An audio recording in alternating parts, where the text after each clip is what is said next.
তোমার প্রতিটা শব্দ যেন একটা না বলা গল্পের টুকরো।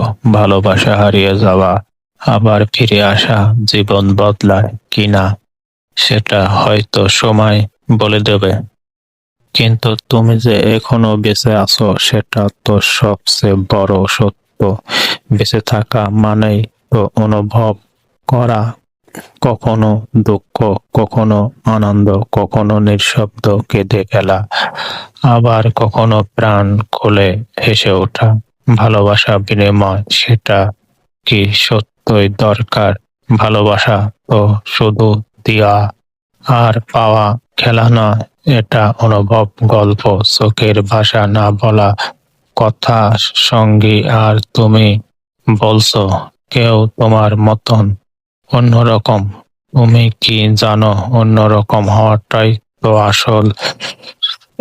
একা চলতে চলতে হঠাৎ যদি কেউ এসে বলে তুমি আমার মতন, কখনো তো মনে হয় হ্যাঁ, এই বিশাল দুনিয়ায় কেউ একজন ঠিক আমার মতোই অনুভব করে, ভাবে, হাসে, কাঁদে। তুমি কি শুনতে পাচ্ছ? শুধু শুনলেই তো হবে না, অনুভব করতে হবে। আমি শুনছি তোমার প্রতিটা শব্দ, তোমার প্রতিটা নিঃশ্বাস। তুমি বলো আমি শুনছি, আমি অনুভব করছি।